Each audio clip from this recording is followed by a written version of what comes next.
안녕하십니까. 오늘은 연기 연출에 대해서 공부를 하도록 하겠습니다. 연기 연출 스타일에 대해서 살펴보도록 합시다. 크게 이제 미장센 연출과 몽타주 연출이 있습니다.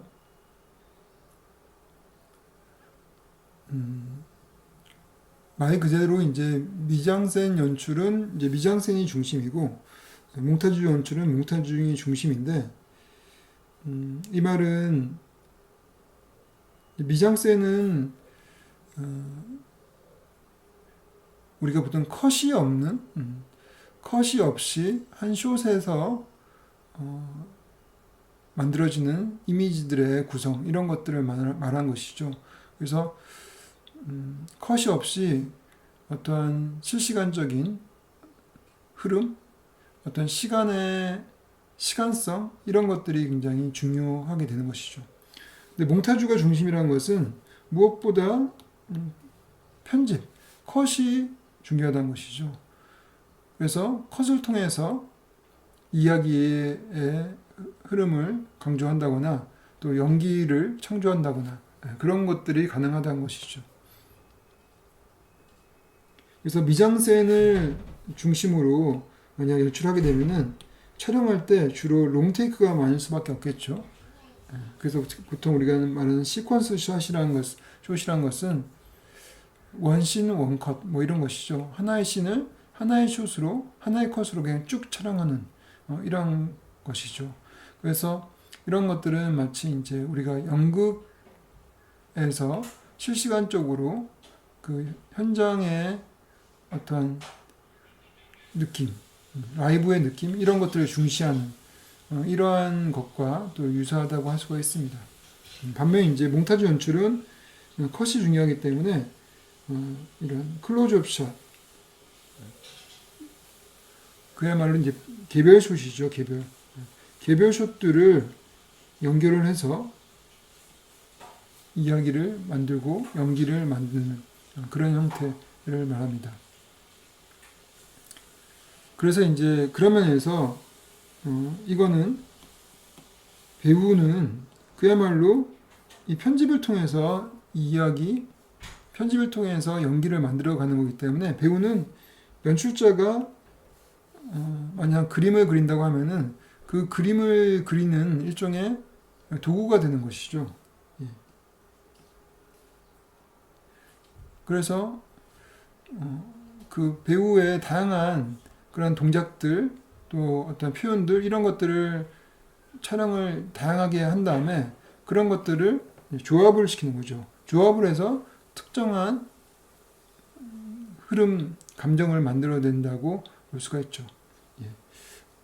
그래서 어떤 배우는 그냥 무표정한 표정만 짓고 있더라 하더라도 그것을 앞뒤에 어떤 커트를 부시냐에 따라서 이 무표정한 표정이 이게 겁먹은 표정이 될 수도 있고 겁먹은 형태가 될 수도 있고 또 자신감 있는 거가 될 수도 있고 또 슬픈 표현이 될 수도 있고 또 뭔가 유혹하는 그런 표현이 될 수도 있다는 것이죠. 그래서 이제 배우는 연출의 도구다라고 할 수가 있는 것이고 미장센 연출은 감독이 연출자가 연출을 밑에 있는 것처럼 최소화를 하기 때문에 또 현장에서 연기의 그런 라이브성 그런 것들을 중시하기 때문에 배우가 단지 연출의 도구가 아니라 배우 스스로 하나의 그런 스스로 인물을 창조하는 그런 독자성 이런 것이 이제 굉장히 중요하게 되는 것이죠. 그래서 미장센 같은 경우는 배우가 그때그때 연기를 할 때 나름대로 자기 독자성을 가지고 있기 때문에 당연하게 그 대사도 애드립도 가능할 뿐더러 자기 마음대로 하고 싶은 이야기를 할 수가 있어요. 할 수가 있는데 반면 몽타주 연출 같은 경우는 배우는 연출의 도구이기 때문에 그 대사는 시나리오에 나와 있는 대사 그대로 해야 됩니다. 이게 조금이라도 틀리면 안 되는 그런 감독들도 있고, 물론 이제 감독에 따라서 약간의 애드립도 허용되는 감독도 있지만은 대부분 크게 바뀌지 않습니다. 시나리오에 있는 대사가 약간의 이제 말투라든지 이런 것들이 바뀔 수는 있어도 그 내용이 바뀌지는 않습니다. 그렇지만은 미장센 연출 같은 경우는 아예 시나리오에 없는 대사를 할 수도 있고, 심지어 시나리오가 없는 경우도 있어요. 그래서 대표적으로 홍상수 감독 같은 경우 촬영을 할 때 시나리오가 없습니다. 그래서 그 대사, 적혀져 있는 대사가 없기 때문에 배우는 감독과 그 상황만 충분히 공유를 한 다음에 그 상황에 맞게끔 자기가 그 즉흥적으로 대사를 치는 거죠. 즉흥성. 그 배우의 독자성, 즉흥성이 중요합니다.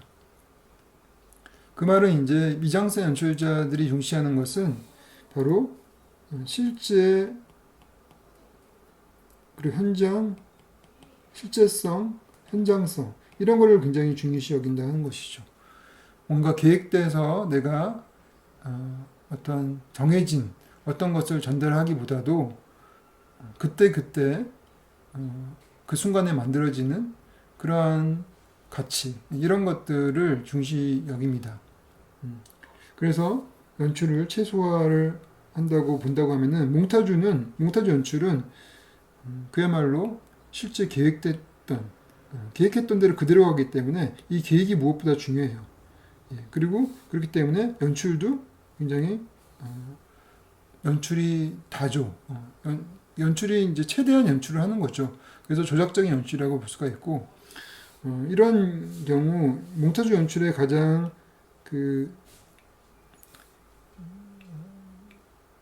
몽타주 연출이 가장 부각되는 그러한 영화는 표현주의 영화라고 볼 수 있고, 미장센 연출이 가장 부각되는 영화는 사실주의 영화라고 볼 수 있습니다. 그렇지만은 이제 우리가 보통 일반적으로 영화라는 것은 표현주의적인 면도 있고 사실주의적인 면도 있고, 그래서 사실주의와 표현주의 그 양극단에서 그 중간에 어떤 스펙트럼이 있다고 하면은 어느 중간쯤에 있는 것이 보통이겠죠. 그래서 감독들이 어떤 경우는 배우의 현장성, 어떤 배우의 독자성 이런 것들을 굉장히 중시 여길 때도 있는 반면, 또 어떤 씬 같은 경우는 배우를 하나의 그런 그 움직임을 그 하나의 이미지로 만드는 그러한 사람으로서 그 이미지를 조합을 해가지고 어떤 연기를 창조하는 또 이런 형태도 될 수가 있는 것이죠. 그래서 이제 이 극단에 있는 미장센 연출과 몽타주 연출은 일종의 실제 연출을 할 때 감독에 따라서 어느 한쪽으로 뭐 기우는 이 정도지 완벽한 미장센 연출, 완벽한 몽타주 연출 이런 것이 굳이 많지는 않습니다. 그렇지만은 굳이 이제 그런 것들 예를 들게 되면은 아까 얘기했던 홍상수 감독이 미장센 연출의 극단, 또는 이제 뭐 이창동 감독이나 또 아까 로제타를 만들었던 다르덴 형제 감독, 이런 감독들은 미장센 연출에 좀 가깝다고 한다면은, 일반적인 그런 액션 영화, 할리우드 액션 영화들은 대부분 몽타주 연출이라고 볼 수가 있고, 또 우리나라의 어떤 박찬욱 감독이라든지 봉준호 감독 이런 감독들은 또 몽타주 연출에 가깝다고 볼 수가 있습니다. 왜냐면은 봉준호 감독의 영화도 시나리오, 그리고 또 봉준호 감독이 만든 스토리보드 거의 그대로 거기서 크게 바뀌지 않고 그대로 촬영이 되고 편집이 됩니다. 그렇기 때문에 처음에 그 계획이란 것은 일종의 몽타주를 기획하는 것이죠. 스토리보드를 이렇게 다 커트로 해가지고 일종의 몽타주를 계획을 하는 것이죠. 물론 이제 미장센도 계획을 하긴 하지만은 그 미장센으로 찍은 그러한 숏들을 어떻게 연기를 할지 처음부터 완벽하게 계획을 한 다음에 그 계획 아래에서 그 계획을 그대로 영상화시키는, 시각화시키는 것이 이제 봉준호 감독의 또 스타일이기도 합니다. 그래서 봉준호 감독은 또 몽타주 연출에 가깝다고 또 볼 수가 있겠죠. 예. 이렇게 이제 연기 연출 스타일은 그렇고, 다음 이제 연기는 이제 크게 두 가지 연기를 또 그 범주를 좀 나눌 수가 있습니다. 하나는 전통적인 연기, 또 하나는 또 메소드 연기, 또 이렇게 크게 나눌 수가 있어요. 그래서 우리가 보통 그 연극 무대에서 하는 연기는 이제 아무래도 전통 연기가 되겠죠. 과거부터 쭉 내려왔던 것이죠. 뭐 셰익스피어 아니면 그리스 시대부터 쭉 내려왔던 그러한 연기를 말하는 것이고, 메소드 연기는 이제 그 역사는 콘스탄틴 스타니슬라프스키라는 그런 연출자가 그 만든 그런 이제 연기이기 때문에 또 19세기 후반, 20세기 초반이라고 볼 수가 있습니다. 그러니까 이제 좀 최근 근대에 들어온 그런 연기라고 볼 수가 있죠. 그러면 이제 그 연기가 어떻게 다른지 좀 설명을 하도록 하겠습니다. 우선 전통 연기는 이제 일반적으로 영국의 연기 전통을 보통 얘기를 하고, 그것은 좀 외면적으로 어떠한 그 실제를 외면적으로 모방하는 그런 것입니다. 그래서 이제 행동의 모방이 우선 제일 중요하죠. 이것이 이제 그리스 시대 때 극이라는 것이 기본적으로 인물의 모방으로 봤거든요. 스토리에서 캐릭터는 결국은 실제 인물을 모방하는 것이 되는 것이죠. 그래서 연기라는 것도 결국은 인물의 행동, 무엇보다 그 행동을 모방하는 것으로 보는 것이죠. 그래서 그 인물이 만약 뇌성마비 장애를 가지고 있는 사람이라고 하면은 마치 뇌성마비 장애가 있는 사람처럼 행동을 해야 되는 것이고, 만약 노숙자라고 하면은 또 노숙자의 어떠한 생활, 또 그들의 어떤 행동들을 잘 관찰을 한 다음에, 세밀하게 관찰을 한 다음에 그들처럼 행동을 하는 것이 바로 좋은 연기가 되는 것이죠. 그리고 또 이제 무대 연기이기 때문에 무엇보다 어떤 발성, 그것이 어떤 말더듬이 연기를 한다 하더라도 말을 더듬기는 하지만은 결국은 그 내용이 충분히 관객들한테 전달이 될 수 있도록 해야 되겠죠. 예. 그리고 또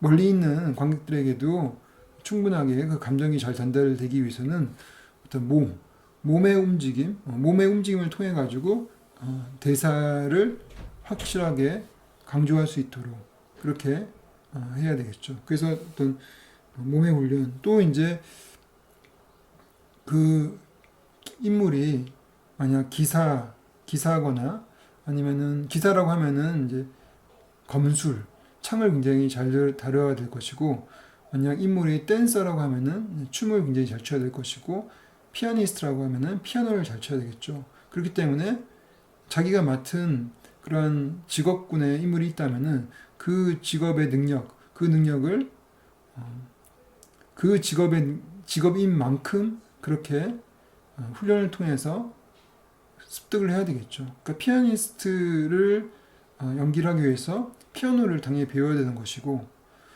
댄서 연기를 하기 위해서 실제 댄서가 되어야 됩니다. 그러한 것들이 바로 이제 몸의 훈련이라고 보는 것이죠.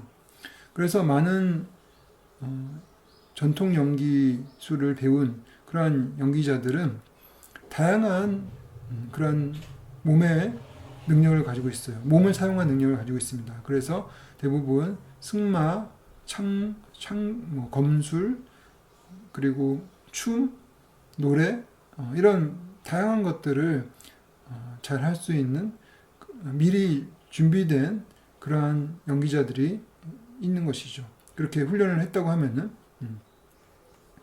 그리고 전통 연기는 기본적으로 그런 극본에 따라서 정확하게 계획했던 대로 연기를 보통 하죠. 전통 연기는. 그리고 이제 이거는 이제 이 말은 몸은 정밀하게 조율된 악기다. 이렇게 이제 얘기할 수 있는데 이거는 누가 이 얘기를 했냐면은 로렌스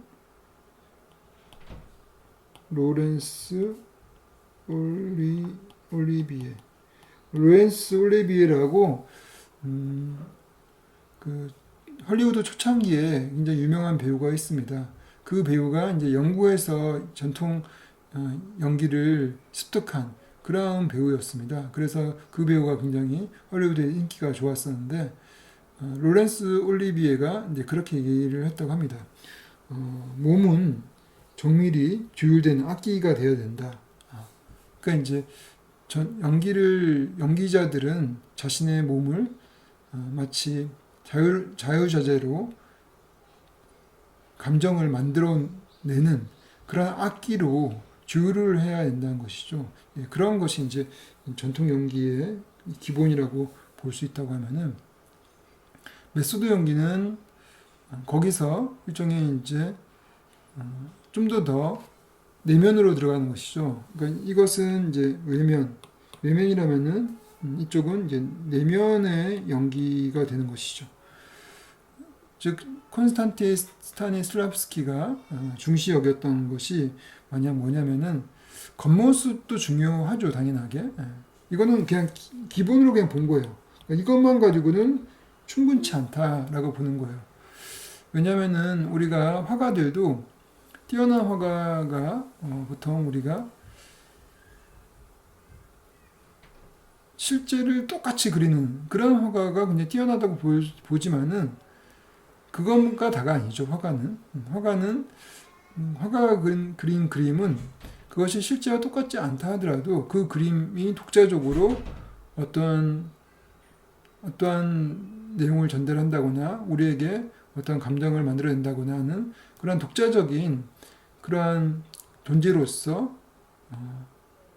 우리에게 뭔가를 전달을 한다면은 그것이 굉장히 중요한 것이죠. 그러니까 한마디로 이제 화가는 이미지를 통해서 그림을 통해서 세상에 없는 새로운 어떠한 존재를 창조를 한다고 하면은 연기자는 실제 인물을 그대로 관찰을 해서 그대로 모방하는 이런 것도 굉장히 뛰어난 연기술에 들어가지만은 그것만 가지고는 안 되고 새로운 인물, 세상에 없는 새로운 인물을 창조를 해야 되는 것이죠. 그래서 그 인물이 이제 마치 우리가 일상에서 우리가 봤던 그런 인물과 비슷해서 우리가 쉽게 감정이 이입이 될 수 있는 그런 새로운 인물을 창조를 하는데 그렇기 때문에 무엇보다 그 인물과 동일시되는 그런 것이 중요합니다. 그 동일시되는 것은 이런 모방을 통해서 비슷하게 만드는 것뿐만 아니라 그 내면과 그 사람이 가지고 있는 어떤 기억 이런 것들을 활용을 해서 자연스럽게 어떤 특정한 인물의 개성, 그 특정한 인물이 가지고 있는 살아있는 어떠한 생생한 모습 이런 것들을 만들어내는데 그런 것들은 어떤 것을 우리가 따라서 한다거나 그래서 그것이 무엇이다라고 우리가 인지할 수 있는 어떤 행동을 해서 되는 그 정도가 아니라 우리가 그것이 무엇인지 모르겠지만 뭔가 그 사람만의 어떠한 느낌, 그 사람이 가지고 있는 특별한 색깔 이런 것들 이런 것들이 또 굉장히 중요하다는 것이죠. 그런 것들은 단순히 모방을 통해서 나오는 것이 아니라 이렇게 마치 그 사람과 그 사람의 어떤 정서 그리고 그 사람들의 어떤 기억 그런 것들이 있다면은 그 기억을 이제 밖으로 이제 표현하는 것이죠. 가져온다거나 그러한 내밀한 그러한 내면의 어떤 감정들을 만약 느낀다면 실제 그 연기자가 그 정서를 가지고 있다고 하면은 설명할 수 없는 그러한 디테일한 색깔 이런 것들이 자연스럽게 전달이 된다는 것이죠. 즉 그야말로 진실하게 그 인물과 인물에 몰입이 된다고 하면은 여기서 자연스럽게 연기는 또 감정은 만들어진다는 것이죠. 예. 그래서 뭔가를 이렇게 계획을 해가지고 이렇게 행동해야지 저렇게 행동해야지 어떤 제스처를 취해야지 어떤 대사를 해서 어떤 순간의 감정을 만들어야지 이런 계획이 없더라도 만약 그 사람이 실제 그 사람이 됐다고 하면은 그때 그 상황에서 즉흥적으로 연기가 나온다는 것이죠. 예, 그래서 그 즉흥적인 연기가 또 굉장히 중요하게 봤습니다. 그래서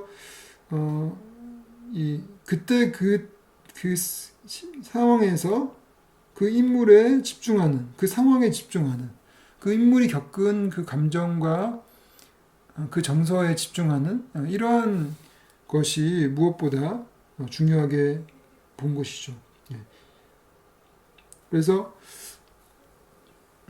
만약 슬픔을 이란 감정을 만들어내기 위해서 실제 너무 슬퍼하는 사람들을 잘 관찰을 한 다음에 그 사람들이 우는 것처럼 그렇게 울게 되면은 그게 슬픔을 만들 수도 있겠지만은 그렇지 않고 내가 슬픔을 가졌던 그런 순간 그 인물과 비슷한 경험을 가졌던 그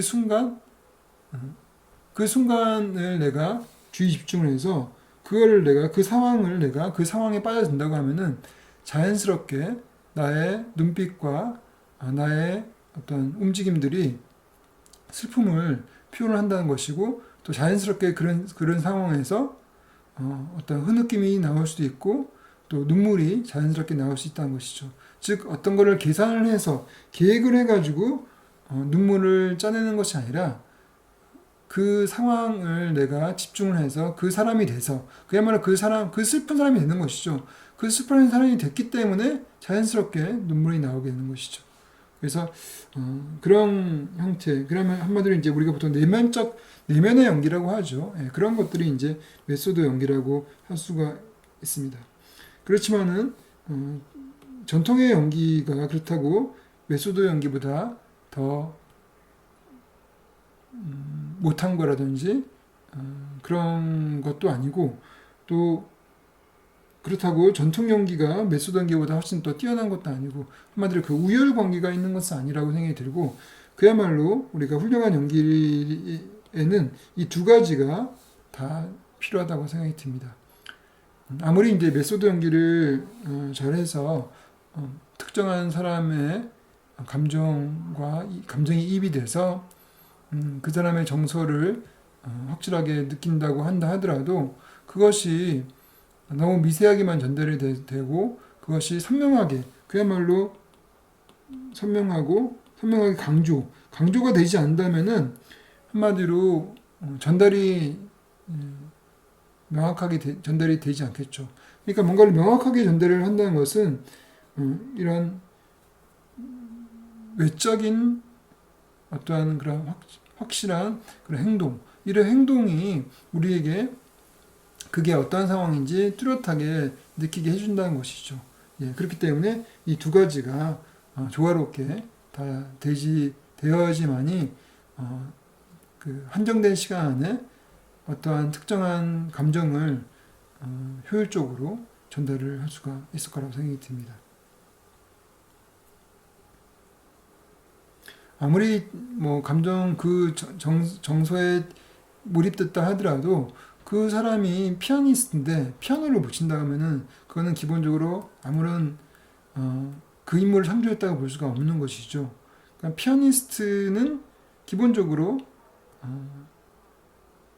이런 겉모습으로서 피아니스트처럼 보여야 되는 것이고 정말 피아노를 잘 쳐야 되는 것이고 그 피아니스트가 가지고 있는 그 예술가로서의 어떤 슬픔이라든지 어떤 고독이라든지 이런 것들은 또 그거에 맞게끔 상상을 통해서 또 주의 집중을 통해서 또 만들어갈 수가 있는 것이죠. 그러니까 이 두 가지가 다 필요하다고 보는 겁니다. 예.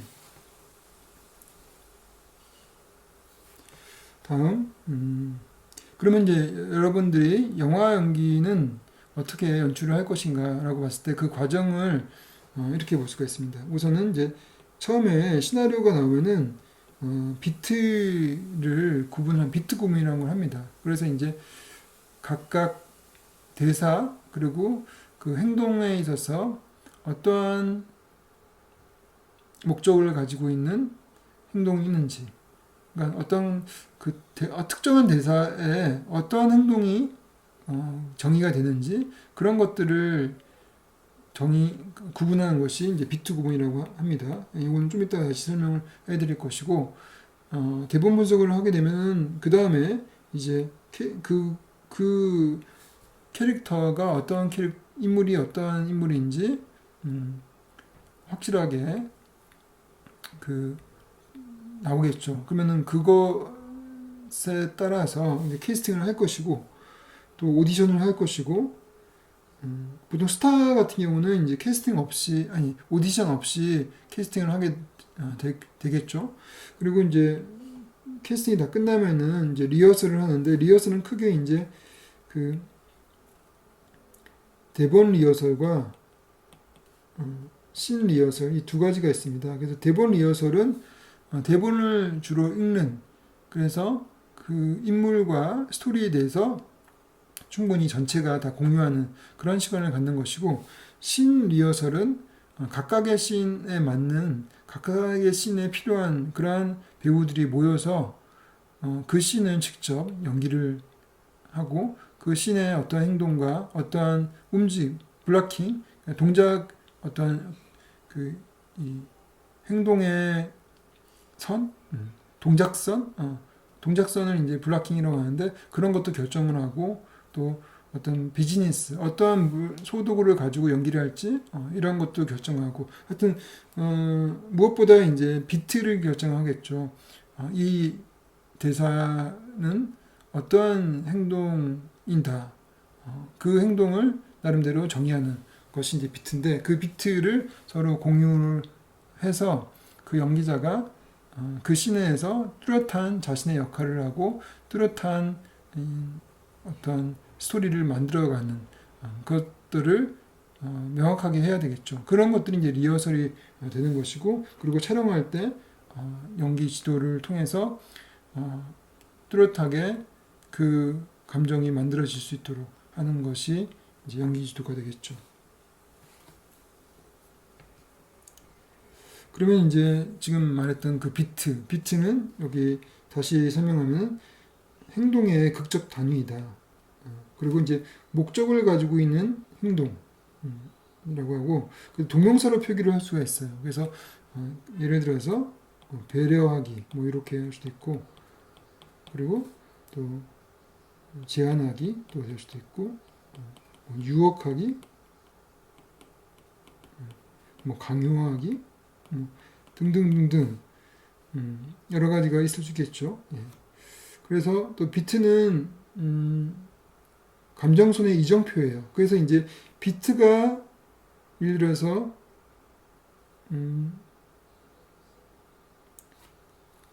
공격하기도 있을 수 있죠. 공격하기. 처음에는 간청하기였다가 갑자기 상황이 공격하기로 바뀔 수가 있어요. 이럴 때는 이제 그 감정선이 바뀌었을 뿐더러 이제 행동이 바뀌는 거죠. 행동이 바뀌면서 또 스토리가 바뀌는 거죠. 그러면서 그래서 그런 극적 비트 이렇게 완벽하게 어떤 이야기의 흐름을 바꾸는 그러한 비트를 이제 극적 비트라고 하는데, 기본적으로 쭉 흐름이 어떠한 간청하기의 흐름이었다가 갑자기 행동이 공격하기로 바뀌었다고 하면은 이야기의 흐름이 바뀐 것이죠, 그죠? 예. 그래서 그렇게 비트는 결국 비트가 하는 역할은 스토리를 선명하게 전달하는 그러한 기능을 하는 것이죠. 그리고 배우가 그렇게 선명한 연기를 할 수 있도록 만들어주는 그러한 개념이라고 볼 수가 있습니다. 그래서 연기자가 가지고 있는 비트, 이런 것들은 이제 액팅 비트라고 해요. 액팅 비트.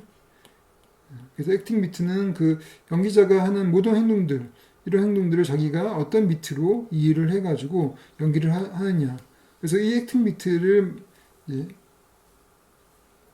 비트가 있고, 이 액팅 비트 중에서 그야말로 이야기 흐름을 완벽하게 바꾸는 그런 비트를 이제 드라마틱 비트라고 할 수가 있습니다. 예. 그래서 어떻게 보면 비트라는 것은 이야기의 최소 단위라고 할 수가 있어요. 이야기는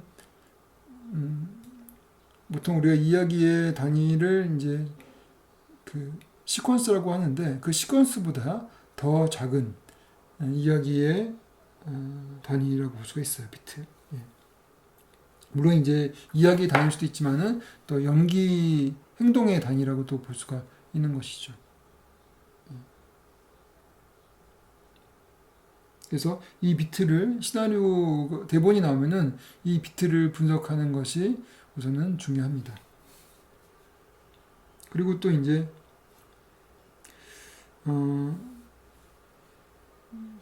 대본을 분석을 할 때 비트 말고 또 분석을 할 수 있는 것이 이제 서브 텍스트입니다. 서브 텍스트. 서브 텍스트는 이제 그야말로 텍스트 밑에 있는 것이죠. 그러니까 대사 밑에 있는 것, 그러니까 이제 행간의 이야기도 될 수도 있고, 대사 이면에 숨겨진 어떤 그 인물의 욕구, 어떤 의도. 우리가 보통 이제 어떤 인물이 있다고 하면은 그 인물, 만화에서는 이런 말풍선을 통해 가지고 그 사람의 어떤 생각들이 막 표시가 되는 경우가 있죠, 그죠? 그러니까 이제 상대방은 모르는데 우리 시청자들만, 관객만 알 수 있는 그러한 그 어떤 대사를 칠 때 그 인물이 가지고 있는 생각, 이런 것들, 그런 것을 이제 서브텍스트라고 할 수가 있어요. 그래서 예를 들어서 이런 문 좀 닫아주실래요? 이런 대사가 있다고 칩시다.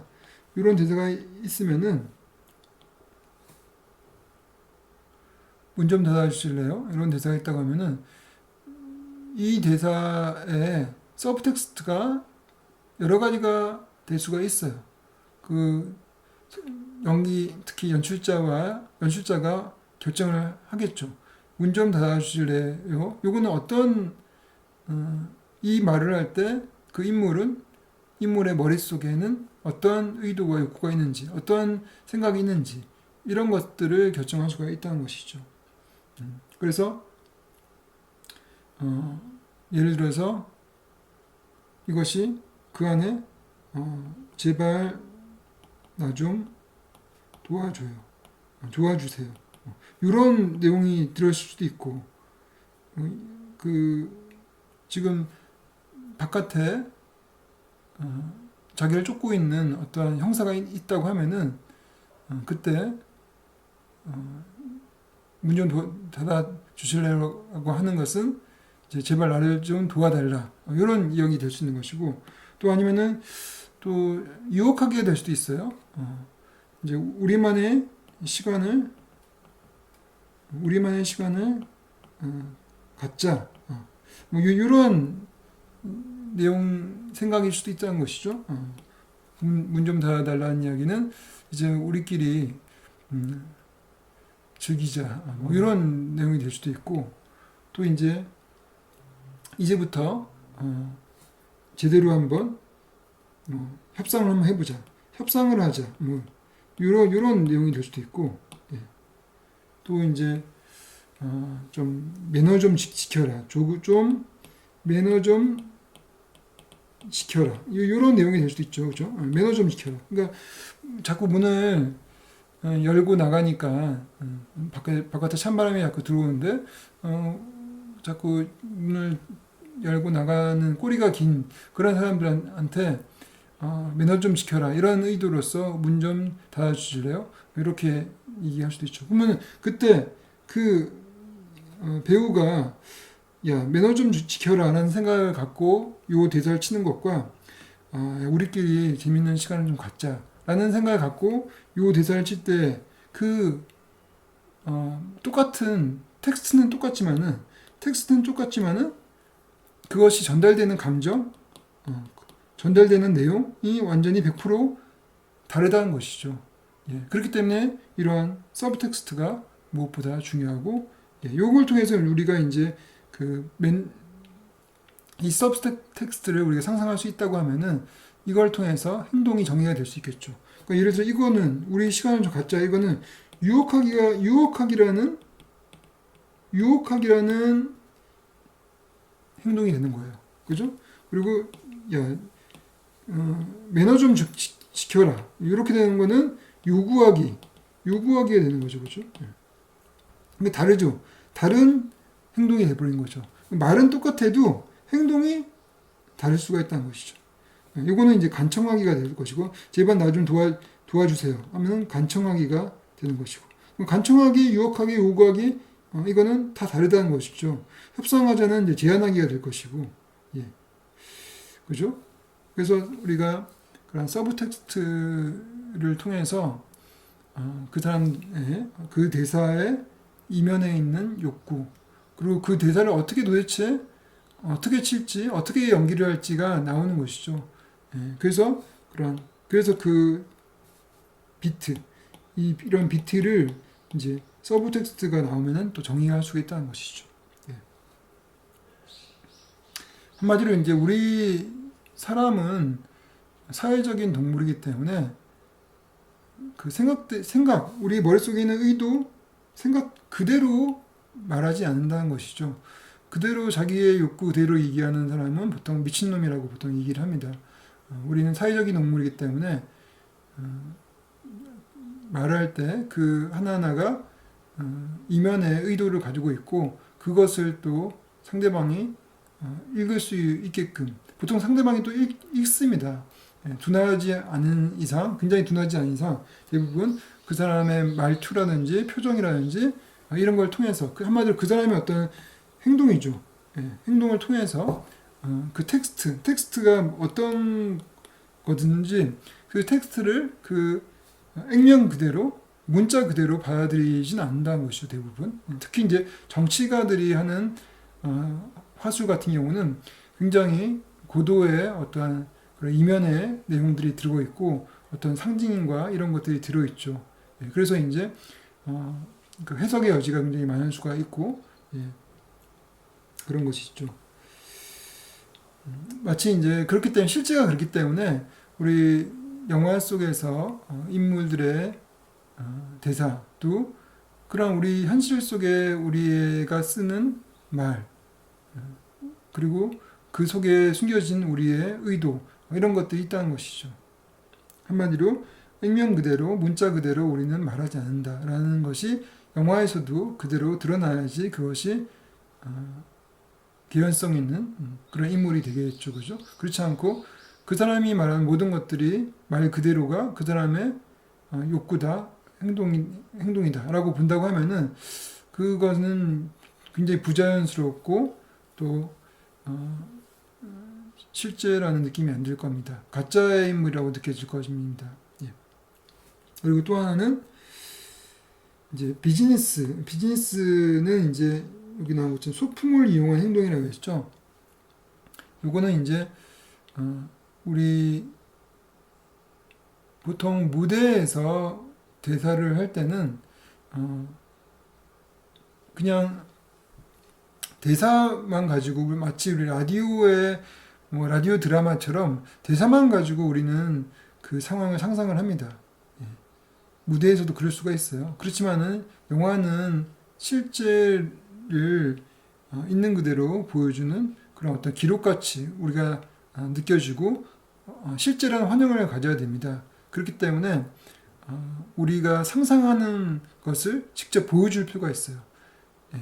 그러면은 어떤 사람이 어떤 말을 하거나 행동을 할 때는 그것이 어떤 말을 할 때 그 행동이라는 것이 아무런 행동이 없이 말만 하진 않다는 것이죠. 물론 이제 굉장히 정색을 해서 말하는 경우는 그럴 수 있겠지만은 대부분 같은 경우는 일상에서 우리가 보통 얘기를 하죠. 그래서 이제 일상에서 뭐 핸드폰을 만지작거리면서 얘기를 한다든지 밥을 먹으면서 얘기를 한다든지 뭐 또 빨래를 하면서 얘기를 한다든지 또 뭐 이불을 빨래를 개면서 뭐 얘기를 한다든지 그야말로 우리가 운전을 하면서 얘기를 한다든지 그런 어떤 비즈니스가 있다는 거죠.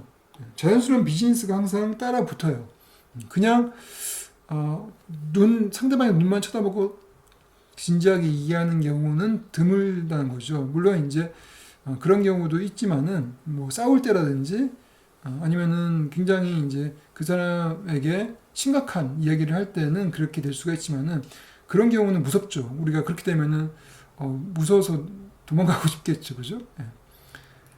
대부분 경우는 그냥 편하게 우리가 일상적인 이야기라는 것들은 그렇게 진지하게 얘기하지 않습니다. 그냥 농담을 섞어가면서 얘기하기도 하고 편하게 얘기를 하죠. 그때 뭔가 항상 따라붙는 일들이 있다는 것이죠. 그게 바로 비즈니스예요. 그래서 그 껌을 씹는 것도 비즈니스가 될 수 있고 또 이렇게 커피를 후짝후짝 마시는 것도 비즈니스가 될 수 있고 그렇다는 것이죠. 그래서 가장 일반적인 비즈니스는 드라마에서 나오는 비즈니스는 이제 식사가 되죠. 그래서 여러분들이 TV 드라마에서 많은 그 배우들이 밥을 먹으면서 얘기를 많이 합니다. 그런 것처럼 비즈니스는 일종의 어떤 영화 속에서 어떤 인물의 행동을, 인물의 대사를 그럴듯하게 자연스럽게 보이게 하는 그러한 행동이다. 이렇게 보이면 될 것 같은데 일반적으로 소품을 이용한 행동을 말하는 거예요. 소품을 이용한. 네, 그러면 지금까지 우리가 배웠던 것들을 좀 이제 이 기생충이라는 영화를 통해서 한번 좀 정리를 해보도록 하겠습니다. 그래서 이제 그 기생충 이제 아까 이제 봉준호 감독은 요 대본 그대로 스토리보드를 만들고 그 스토리보드 그대로 거의 그대로 촬영을 했습니다. 그러니까 이 영화는 굉장히 커트가 많아요. 특히 이 씬은 커트가 굉장히 많습니다. 물론 이제 커트가 없이 롱테이크로 가는 그런 씬도 있지만은 대부분 커트가 굉장히 많은. 그래서 봉준호 감독의 기생충은 아까 미장센 연출과 몽타주 연출이 있다고 하면은 미장센 연출보다는 몽타주 연출에 좀 더 기울어 있는 그런 영화라고 볼 수가 있고 또 여기 나와 있는 이 대사들은 뚜렷하게 그 감정과 이야기를 전달할 수 있게끔 그렇게 뚜렷한 행동들을 만들어 놨어요. 그렇기 때문에 그 행동들의 나름대로의 각각 대사의 나름대로의 그 비트를 정의를 할 수가 있다는 것이죠. 그래서 지금부터 그 비트를 좀 정의를 하도록 하겠습니다. 그러면은 이제 처음으로 이제 기우가 그 부잣집에 가서 과외 일종의 테스트를 받는 그러한 씬을 좀 살펴보도록 하겠습니다. 그래서 기우가 처음으로 연교를 보게 되는 것이고 우리 관객들도 처음으로 연교를 보게 되는 거예요. 그래서 연교가 이제 가짜 지역 증명서를 봉투를 들고 본 다음에 보고 있고 또 그때 긴장한 표정의 기우가 있고 또 연교는 강아지를 이렇게 안고 있죠. 요게 이제 바로 비즈니스죠. 이게 비즈니스. 영규의 비즈니스입니다. 영규는 강아지를 이렇게 들고 뭐 쓰다듬으면서 그러면서 이제 대사를 치죠. 그러니까 좀 훨씬 자연스럽게 보이죠, 그죠? 이게 이제 비즈니스고, 만약 이제 기우는 커피 잔이 나중에 나와요. 커피 잔을 갖다 줘요. 커피를 이렇게 훌쩍훌쩍 마시는 이런 것이 또 비즈니스가 될 수가 있는 것이죠. 예. 그러면 이제 요 씬, 이 씬은 이제 롱테이크 씬이에요. 그래서 이 씬은 이제 어떻게 보면은 미장센 연출에 좀 가까울 수 있어요. 미장센 연출. 미장센 연출에 좀 더 가까울 수 있어요. 그래서 여기서부터 여기까지 쭉 끊지 않고 거의 그 시퀀스 숏이라고 할 수 있을 정도로 시퀀스 숏, 원씬 원컷이죠. 하나의 씬을 하나의 숏으로 가는 시퀀스 숏이라고도 할 수가 있어요. 그래서 그때 중요한 것은 그런 영교의 연기예요. 영교의 또 영교의 인물이 처음으로 등장하는 거기 때문에 영교가 어떤 사람인지 알려주는 것도 중요하고, 또 지금 영교가 기우와의 관계 속에서 영교가 확실하게 행동을 통해서 기우를 분위기로서 장악하는 그런 상황입니다. 그래서 그런 상황을 선명하게 전달하는 동시에 또 그 긴장감을 또 고조시키는데, 그게 마치 지금 관객이 마치 감정이입이 쉽게 돼서 그 상황에 내가 마치 과외 교사로 가서 거기서 처음 보는 사장집 부인에게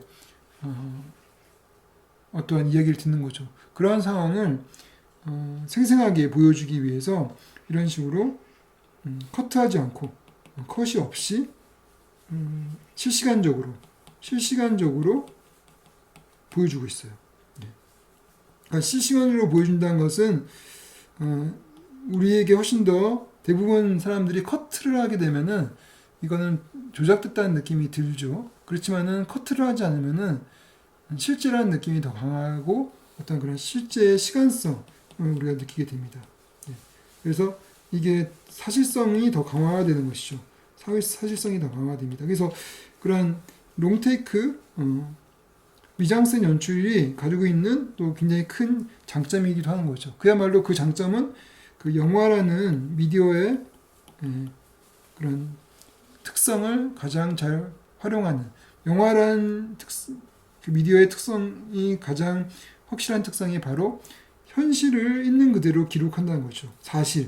실제를 있는 그대로 기록한다는, 왜곡하지 않고 기록한다는 그것이 가장 큰 장점인데, 그 장점을 잘 살린 것이 미장센 연출이고 또 롱테이크라고 볼 수가 있죠. 그죠? 그러면 이제 여기서 이제 롱테이크로 쭉 찍을 때 그렇지만은 이 연교가 시간은 쭉 실시간적으로 흘러가는데 그 사이사이에 어떤 이야기의 흐름은 굉장히 극적으로 바뀔 수가 있다는 것이죠. 그것은 이제 연교의 역할이죠. 연교가 연기를 통해서 사실은 이제 편집을 통해서, 몽타주 연출이라고 하면 편집을 통해서 연기를 만든다거나 편집을 통해서 이야기를 만들 수가 있지만은 여기서는 그야말로 연기에 집중을 하는 것이죠. 왜냐면 미장센 연출이니까. 그래서 기우는 여기서 기우의 어떤 행동은 그렇게 중요하지가 않아요. 왜냐하면 기우는 별로 행동에 변화가 없습니다. 기우는 우선은 거기서 무조건 수용하는 그런 자세를 가질 수밖에 없죠, 그죠? 그래서 이제 기우는 거의 얼굴도 거의 보여주지도 않고 연교 얼굴만 주로 보여줍니다. 기우는 이제 뒤통수 정도만 보여줘요. 그러니까 더욱더 기우의 행동은, 또 기우의 연기는 우리 눈에 보이지가 않는 것이죠. 그리고 또 포커스를 활용해서 기우의 얼굴과 뒤통수는 포커스가 좀 나가 있어요. 그러니까 뿌옇게 돼 보이기 때문에 영규만 주로 포커스가 잡혀 있습니다. 그러니까 거의 이제 기우는 영교가 지금 누군가 그 설득하거나 아니면 요구하거나 하는 그 당사자가 있다는 그런 정보만 줄 뿐이죠. 여기서 중요한 거는 영교의 행동과 영교의 연기예요. 그래서 이제 그 비트도 영교의 비트가 제일 중요한 것이죠. 그래서 영교의 비트만 확실하게 설정을 하게 되면은 이 시는 문제 없이 촬영이 되는 것이죠. 그러면 영교의 비트를 살펴보도록 합시다. 여기서 보면 이제 봉투를 휙 돌려주면서 서류 이런 건 필요 없고요. 어차피 민혁쌤이 소개로 오신 거니까 두 분이 뭐 절친이시고 요 말은 요 말의 어떤 그 행동을 정의한다고 하면은 요거는 일종의 배려하기가 될 수 있을 것 같아요. 처음에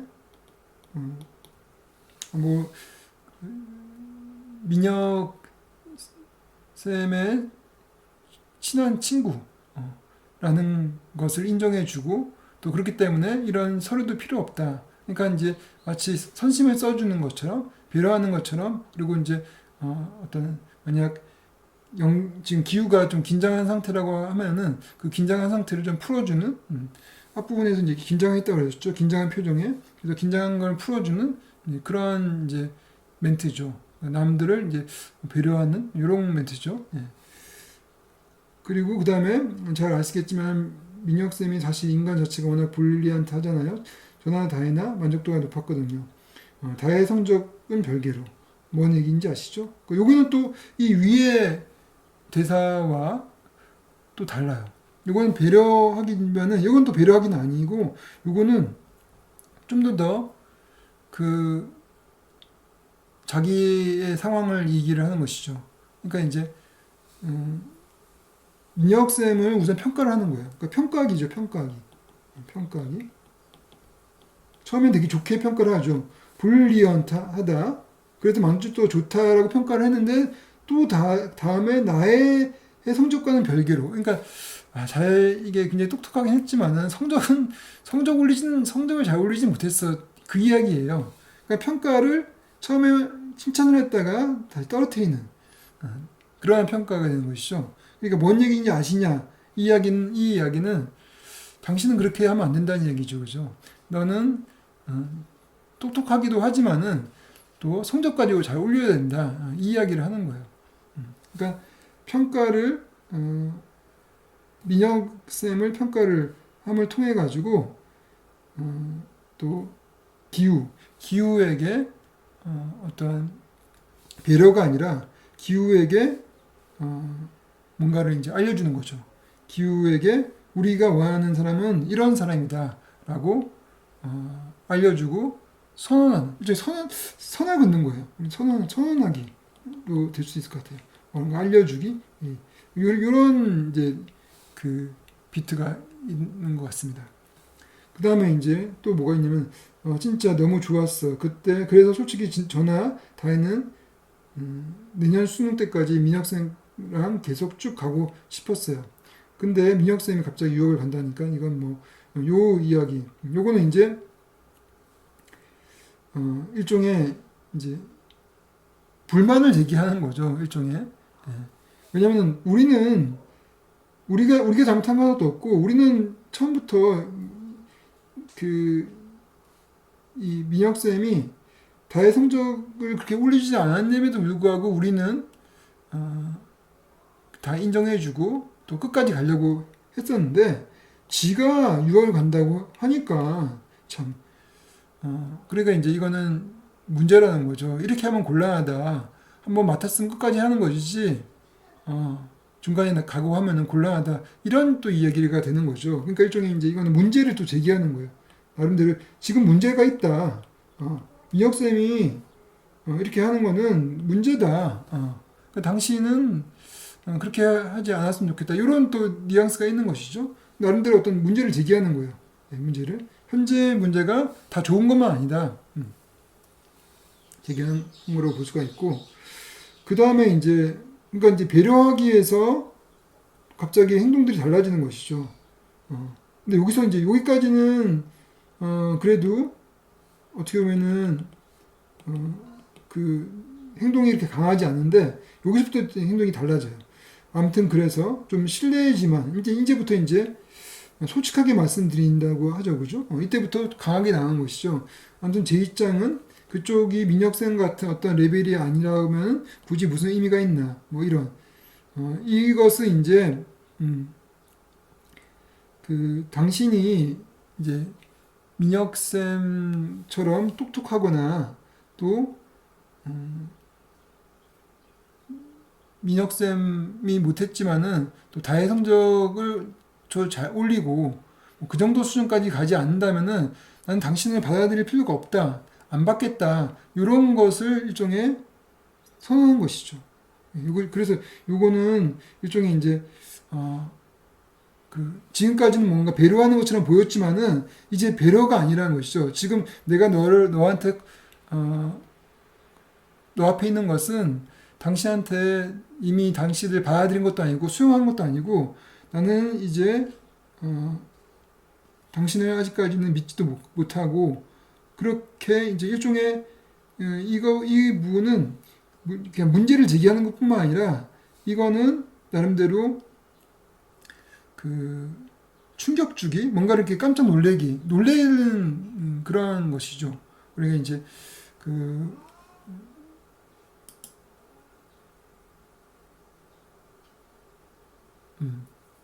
뭐 도발하기가 될 수 있을 거예요. 도발하기.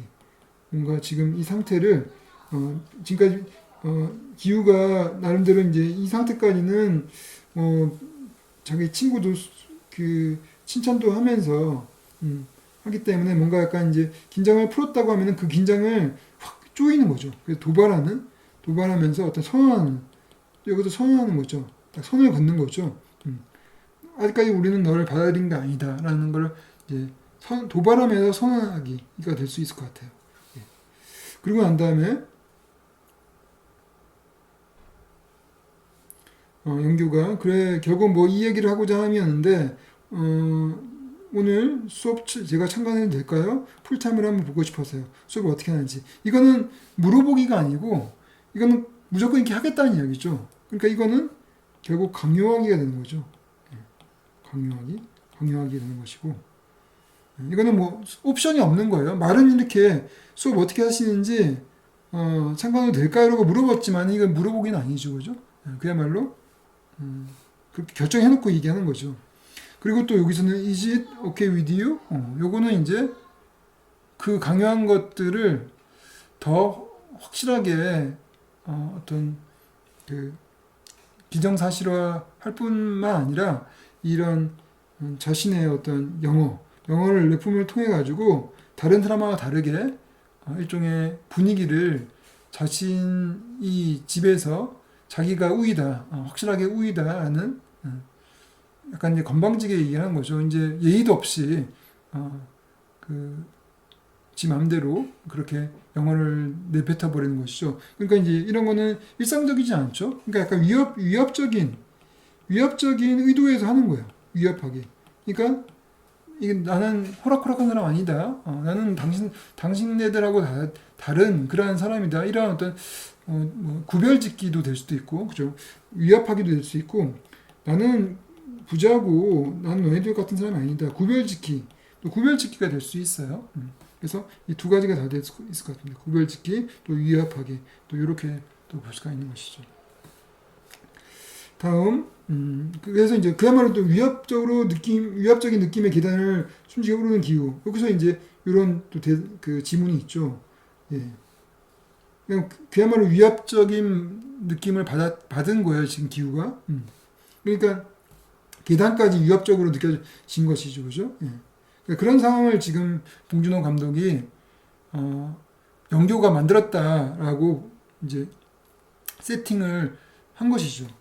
그러면 이제 다혜의 방에서는 또 이 전과 완전히 상반된 또 이야기의 흐름이 만들어지는데 그 상반된 흐름이 마치 이제 이 영화의 원래 과거의 제목처럼 뭐 코마니라는 제목을 하려고 했다고 하더라고요. 데칼코마니라는 그러한 것처럼 데칼코마니가 딱 이렇게 이미지가 서로 이렇게 어떤 이미지가 이렇게 똑같이 그렇게 복제되는 그런 것을 이제 데칼코마니라고 한다고 합니다. 그래서 이 뒤에 것도 굉장히 앞부분과 거의 비슷한 구조로 마치 복제되는 것처럼 그런 흐름을 또 가지고 있어요. 근데 그거는 이제는 그 역전되는 것이죠. 이 상황이 또 달라져요. 이제는 기후가 그 상황을 장악하게 됩니다. 그전에는 영교가 가는 한마디로 기후가 이제 깨갱한 상태죠. 깨갱한 상태지만은 이때 기후는 이 다혜에게 과외를 하는 상황에서 또 영교와 그 강아지가 자신을 참관하고 있는 바라보고 있는 그런 어색한 분위기 속에서 뭔가 작전을 짰겠죠. 그 작전은 아마도 영교가 자기한테 요구했고 또 강요했던 그런 분위기 그런 것들을 보고 또 배웠을 수도 있을 것 같습니다. 그래서 그대로 그런 어떤 전략을 그대로 또 다혜에게도 적용을 했을 수도 있어요. 그래서 처음에 기후가 14번 나 확실해? 요거는 이제 일종의 다혜가 지금 어떤 상황인지 모르니까 어떤 애인지도 모르잖아요. 처음 보는 거니까. 그러니까 처음에는 일종의 테스트 해보는 거죠. 시험하기. 정말 14번 답이 정말 확실한지 궁금해서 물어보는 게 아니죠. 뭔가를 시험하는 거죠. 시험하는 거. 다혜가 지금 어떻게 나올 건가 한번 본 거예요. 그 시험해보니까 다혜가 굉장히 여기서 소심하고 말 그대로 소심하고 그리고 조심스럽게 나오죠. 그러니까 한마디 다혜는 이미 얘는 나한테 기가 죽어 있구나라는 거를 확인한 거예요. 그러니까 시험하게 될 수 있고 확인하게도 될 수 있을 것 같아요. 지금 다혜는 나한테 어떤 기싸움에서 나한테 어떻게 대하고 있을까? 사실 이제 영교처럼 그렇게 막 건방지고 시건방지고 그렇게 반항적으로 대할 수도 있잖아요. 그렇게 되면 또 전략을 바꿔야 되거든요. 그래서 한번 시험을 해본 거예요. 그래서 한번 확인해 보기. 그랬더니 굉장히 자기한테 이미 이제 기가 죽은 상태라고 확인이 된 거예요. 예, 그러니까 이제 여기서부터 다 너의 확신을 묻는 거야. 13번 문제 네 생각에 맞아 틀려. 이렇게 이제 이번에는 이거는 일종의 제기하는 거예요. 어떤 문제를 제기하는 거죠. 너한테 지금 문제가 있어. 난 그냥 물어본 게 아니라 너한테 무슨 문제가 있기 때문에 문제를 제기를 하는 거예요. 그러니까 이제 다혜는 이제 더욱더 위축이 되는 거죠. 뭔가 문제를 제기하니까. 그래서 그 문제를 너 방금 뒷문제 한참 풀다가 14번으로 다시 또 들어왔지. 그랬지. 그 문제를 이제 다시 확인시켜주는 거죠. 확인시키기. 예. 그래서 이제 내야라고 했죠. 그 다음에 이제 자신감이 생긴 거죠. 기후도 이제는 이제 나도 연결처럼 할 수 있겠다. 그래서 자신감이 생긴 거예요. 그래서 마치 기후가 자기한테 도발했던 것처럼 근데 도발을 하는 거예요. 도발하기. 손목을 딱 잡으면서 깜짝 놀라게 만드는 거죠. 마치 앞부분에서 여기서 지금 영교가 이런 식으로 당신이 민혁생 아니라면은 내가 굳이 뭐 당신 같은 사람 아주 뻔뻔하게 도발을 해버렸죠. 그죠? 사실 일상에서 면전에서 이렇게 얘기를 하는 사람이 드물거든요. 그러니까 일종의 이것도 도발이죠. 깜짝 놀라게 만드는 것이죠.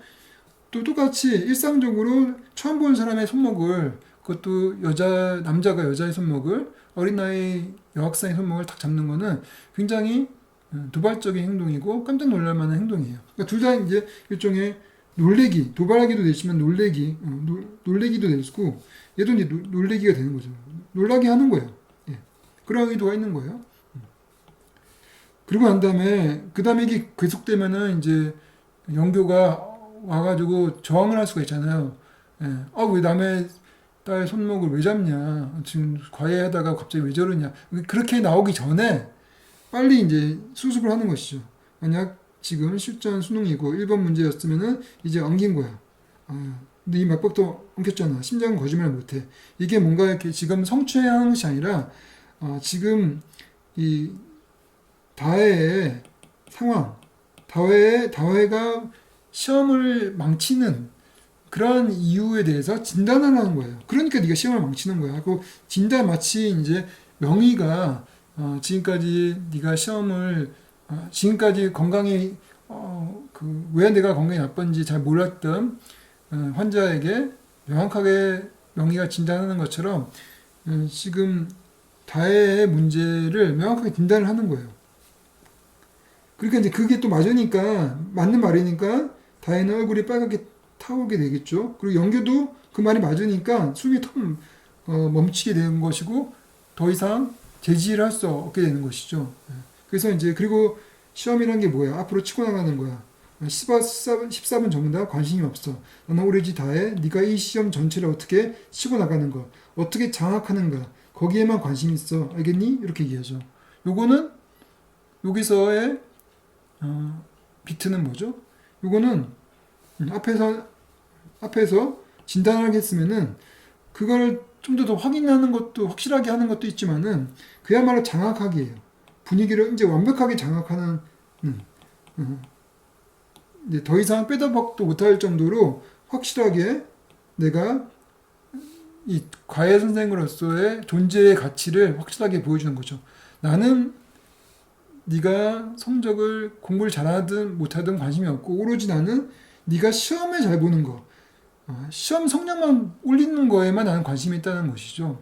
그게 이제 아까 여기서 말했던 이 영조가 원했던 다의 성적에는 사실은 미학쌤이 별로 도움이 안 됐다고 그랬었죠. 그러니까 그 말은 이제 당신이 성적이 잘 올릴 수 있을지 의심스럽다라는 것들을 확실하게 잠재우고 그것을 그 의심을 이제 확신으로 만들어주는 괜찮은 선생이라는 확신으로 만들어주는 그런 형태로 해서 내가 지금 영교와의 관계 또 다혜와의 관계에서 내가 우위에 올라서는 그래서 나를 과외 선생으로 뽑을 수밖에 없는 그러한 상황으로 만들어주게 하는 그래서 그 분위기를 장악하는 이런 형태가 돼버린 것이죠. 이거는 장악하기에 비트가 있다고 볼 수 있고 이거는 봐봐요. 여기서 실전은 기세야. 기세, 태도.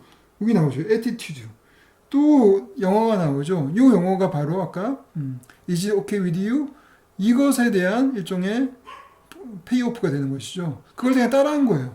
그게 어떤 거냐면은 이게 바로 위압적으로 보이는 게 나도 보통 사람이 아니다. 나도 일종의 이제 그 구별지키죠. 나도 그냥 사람이 아니라 나는 에티튜드가 있는 사람이야. 나의 기세는 장난이 아니야. 하면서 위압하기가 되는 거예요. 에티튜드라는 말을 딱 하면서 그러면서 정적이 흐르죠, 그죠? 예. 그리고 완전 압도. 그러니까 압도하기예요. 위압하기. 써있네요, 여기 압도하기. 그러니까 이 봉준호 감독이 그 자신의 이 인물의 어떤 그런 행동의 본질들을 다 써놓는 것 같아요. 여기 압도하기가 있었죠. 그리고 여기에 이제 위협하기가 있었죠. 그죠? 위압척이. 예. 그죠? 그러니까 압도한 거예요. 요거는 이제 에티튜드. 위압하기, 압도하기가 다 들어간 것이죠. 그죠? 그리고 여기서 이제 다혜 너 그동안 화나고 억울했지. 이렇게 열심히 공부하고 밤마다 코피 쏟았지. 왜 이상하게 나는 시험만 보고 점수 안 올까?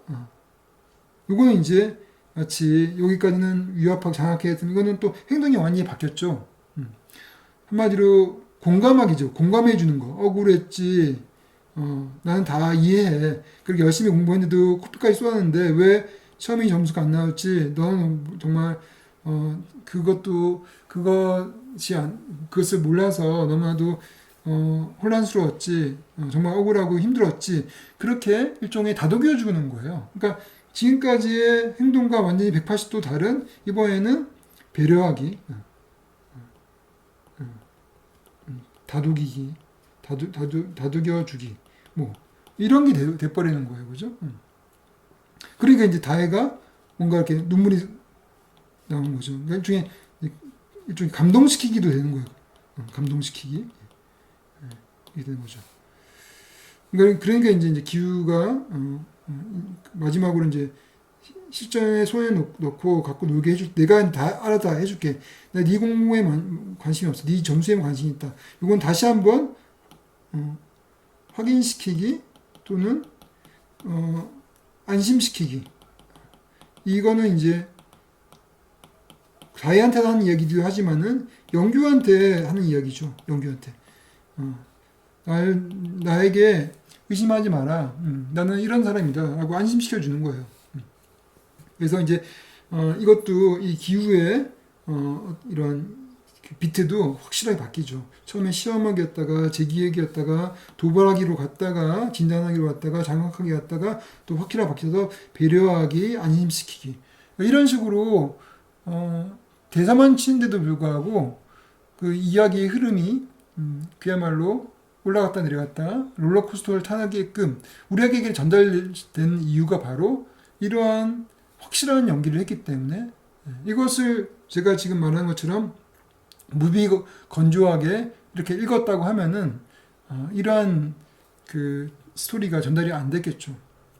근데 이제 이러한 스토리가 전달되게 했던 것은 지금 요 부분은 아까 여기 거는 제가 롱테이크 미장센 연출이라고 했는데 이거는 여기서부터 여기까지는 이 16신 같은 경우는 그야말로 이거는 몽타주 연출이에요. 몽타주 연출. 그래서 굉장히 컷으로 많이 컷과 컷이 연결돼요. 예. 하나하나가 다 컷이에요. 그래서 기우의 샷, 다의 샷, 이 두 샷이 서로 번갈아 가면서 교차가 돼요. 예. 교차가 되고 대부분 다 클로즈업 숏이에요. 예. 클로즈업 숏으로 연결이 됩니다. 그래서 이제 이런 어떤 긴장감, 긴장감의 고조 이런 것들을 편집을 통해서 만드는 것이죠. 편집을 통해서 만들고 그리고 또 이 위압하기, 장악하기 이런 것들도 뭔가 긴장을 고조시키는 거잖아요. 그때 그 샷 자체가 이렇게 널찍한 롱샷이 돼버리면은 시각적인 긴장이 떨어지잖아요. 그러니까 특히 앞부분에서 이 롱테이크 미장센 연출에서의 샷은 나름대로 샷이 좀 컸어요. 예. 그래서 이제 영교의 기우가 그 어깨를 걸고 나왔다고 하지만은 영교는 거의 대부분 몸이 나올 정도로 샷이 좀 컸습니다.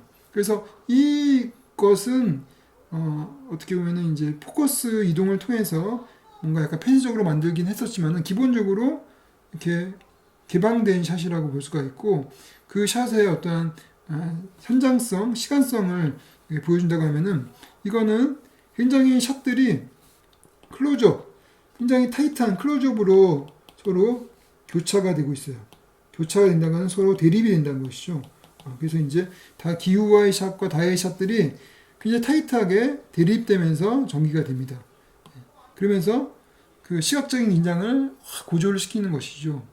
그리고 또 그런 위압하기 이런 것들은 더 타이트하게 그래서 이제 이 인물 샷들 보면은 그 앞에 이 다해가 시커멓게 그 실루엣이 나오고 그 사이에 이렇게 기우의 샷이 나와요. 기우의 클로즈업, 익스트림 클로즈업이 나옵니다. 그래서 그야말로 이 기우의 표정에 집중할 수 있도록 새로운 프레임을 만드는 거죠. 새로운 프레임을. 그래서 이제 그야말로 위압적인 그런 이미지를 만듭니다. 그래서 이제 그런 몽타주를 통해서 봉준호 감독은 이들의 연기, 기우와 특히 기우의 연기를 더 강조를 한 것이죠. 강조하고 더 확실하게 전달을 하게끔 한 것이죠. 예. 그래요. 그래서 분명히 이런 식으로 제 생각에는 봉준호 감독이 나름대로 각 그 대사의 비트를 알고 있었고 또 정의를 했을 것이고 그것을 리허설을 통해서 영교 그리고 기우 그 각각 그 배우와 공유를 했을 거라고 생각이 듭니다. 그래서 정확하게 이제 기우하고 영교의 배우들이 그 연기를 할 수 있도록 그렇게 계획했던 대로 촬영을 했다는 것이죠. 그런 면에서도 이제 전반적으로는 미장센 연출보다는 몽타주 연출에 가깝지 않나 하는 생각을 하게 되고, 여기서는 이제 비즈니스는 많지가 않죠. 아까 말했던 비즈니스는 그야말로 그 강아지를 쓰다듬는 영조의 행동, 그리고 이제 다혜 방에서는 이제 다혜는 아무래도 이제 문제를 풀고 있으니까 그 문제를 푸는 것이 이제 그런 비즈니스가 되는 것이고, 그리고 또 기우는 그 빨간색 이제 색연필을 들고 그러면서 이제 그런 들고 있다는 것, 소도구죠, 소도구. 그것도 이제 비즈니스고, 또 하나는 손목을 딱 잡는 행동. 그게 굉장히 중요한 비즈니스죠. 손목을 잡는 행동을 통해서 기후 도발하는 놀라게 만드는 그러한 행동을 뚜렷하게 말이 아니라 행동을 통해서 그 비즈니스를 통해 가지고 확실하게 전달을 한 것이죠. 그래요. 그럼 오늘 여기까지 그러면은 연기 연출에 대해서 수업을 하도록 하겠습니다. 네, 수고했습니다.